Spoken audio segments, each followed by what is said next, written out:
Good morning everyone.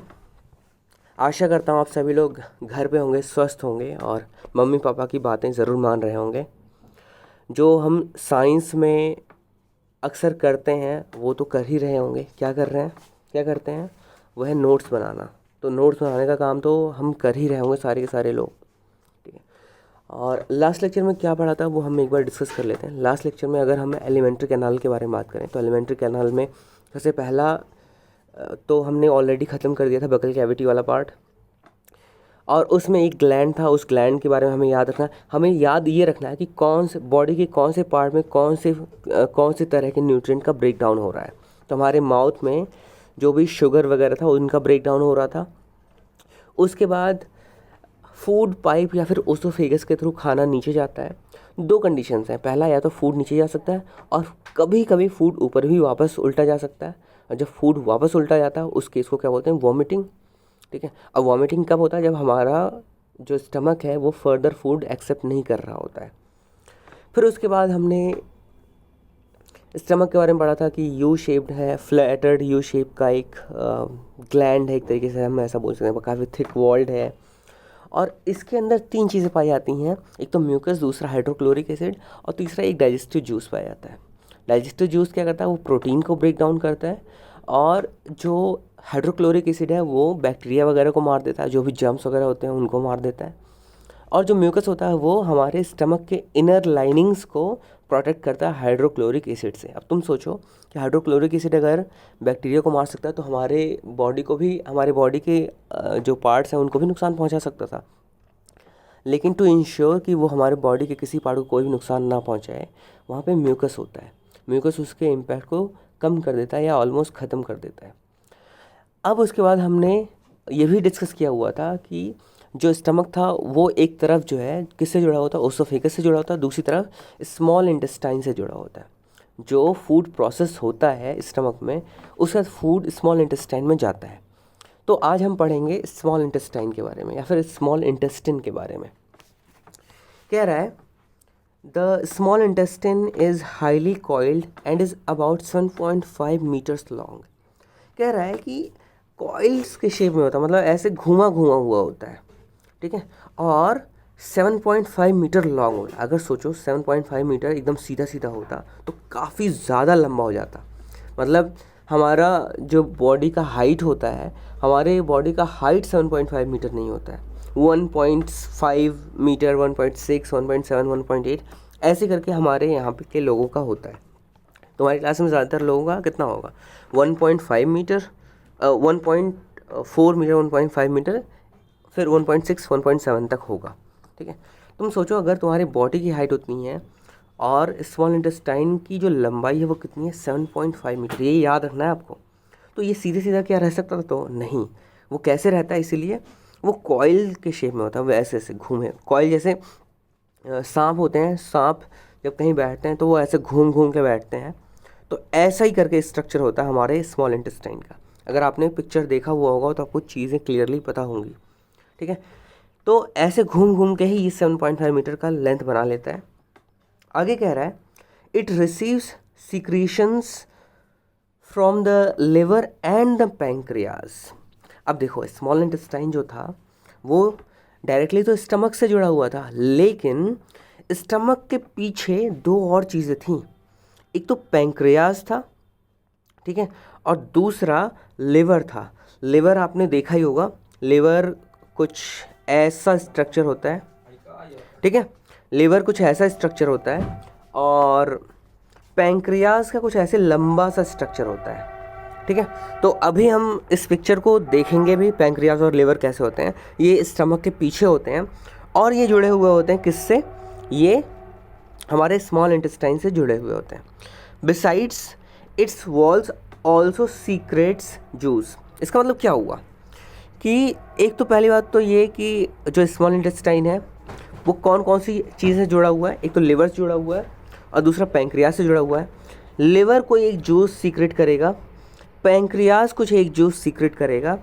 इसके अलावा जो ये स्मॉल इंटेस्टाइन है ये भी कुछ जूस सीक्रेट करेगा। स्टमक में तीन चीज़ें सीक्रेट हो रही थी।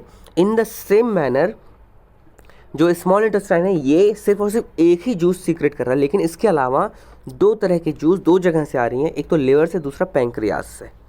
ठीक है, उसके बारे में कह रहा है कि द लिवर, आगे कंटिन्यू कर रहा है, 1 मिनट रुक जाओ, पहले मैं आपको एक बार दिखा देता हूँ कि लिवर कैसा होता है और पैंक्रियाज कैसा होता है। अगर इस पिक्चर के बारे में बात करें तो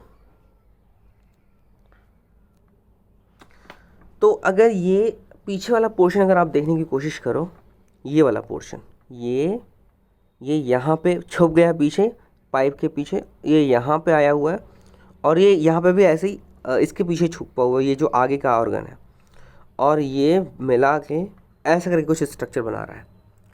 तो ये है आपका लिवर।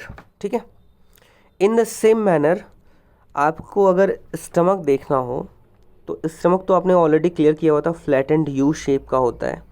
ठीक है, ये यू शेप का हो गया, ये तो स्टमक हो गया। इसके अलावा पैंक्रियाज देखो, ये स्ट्रक्चर है।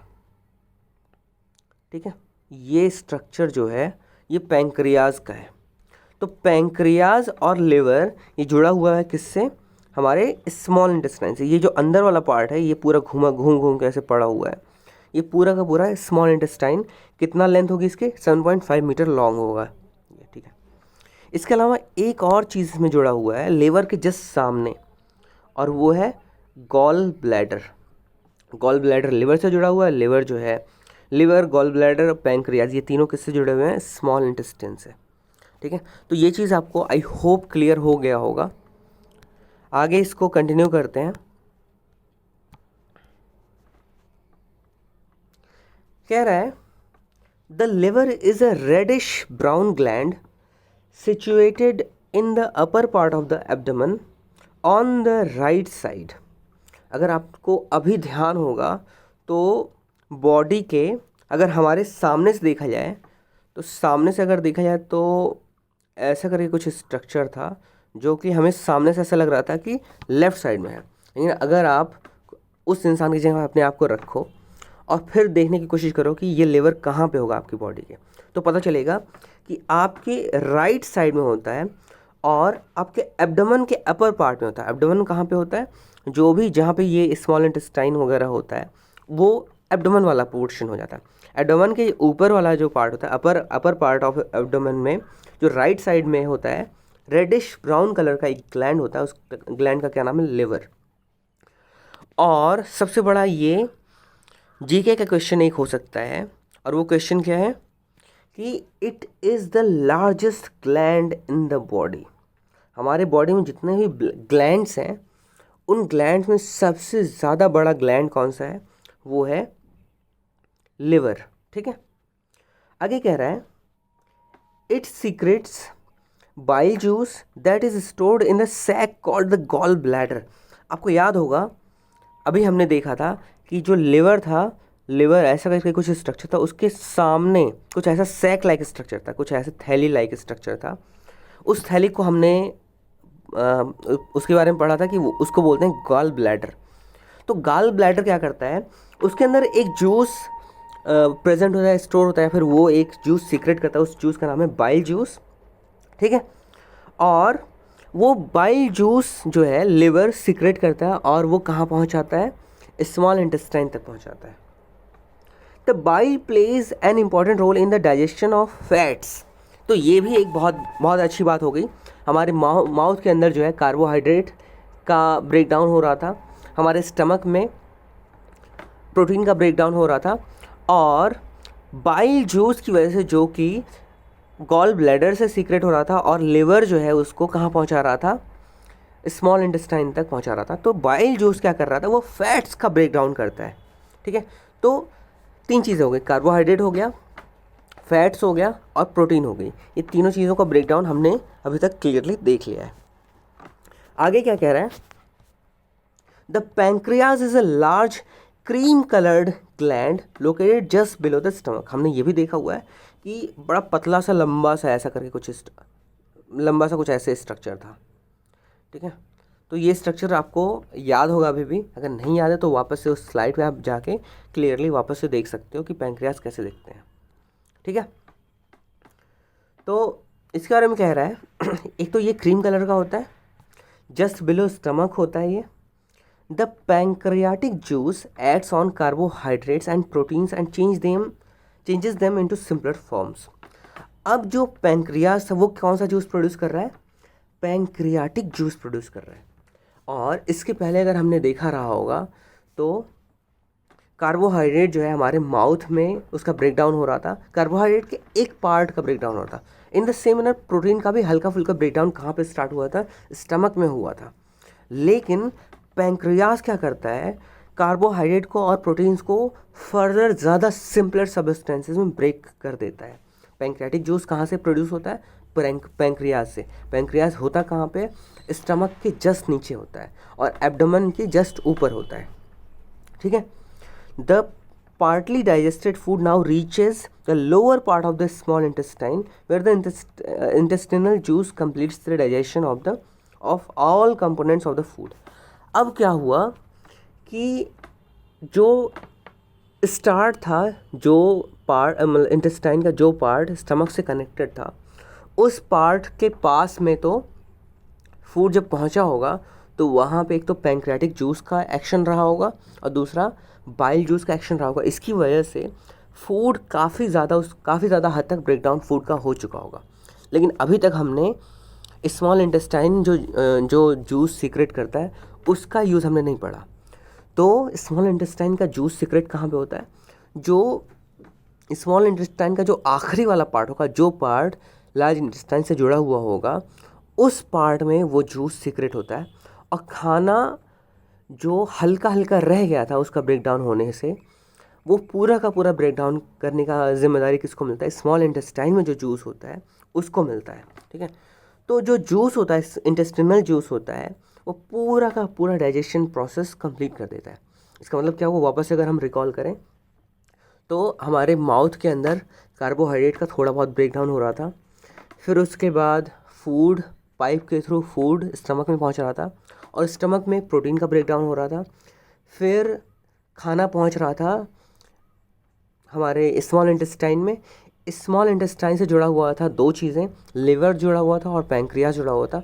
लिवर से जुड़ा हुआ था गॉल ब्लैडर जो है बाइल जूस प्रोड्यूस कर रहा था, और वो बाइल जूस जो है वो स्मॉल इंटेस्टाइन में जाके फैट का ब्रेकडाउन कर रहा था, और पैंक्रियास जो है दो चीज़ों का ब्रेकडाउन कर रहा था, एक तो कार्बोहाइड्रेट का और दूसरा प्रोटीन्स का। अभी भी हल्का हल्का रह गया था डाइजेशन प्रोसेस में, थोड़ी कसर रह गई थी। वो कसर कब पूरी होगी? जब स्मॉल इंटेस्टाइन के आखिरी एंड तक हम पहुंचेंगे, वहाँ पे इंटेस्टिनल जो जूस होगा वो पूरा का पूरा डाइजेशन प्रोसेस को कंप्लीट कर देता है। तो आई होप यहाँ तक सारी चीज़ें क्लियर हो गई होंगी। The carbohydrates get broken into simple sugars such as glucose, fats into fatty acids and glycerol, and proteins into amino acids. तो अब ये चीज़ें भी आपको याद रखनी है।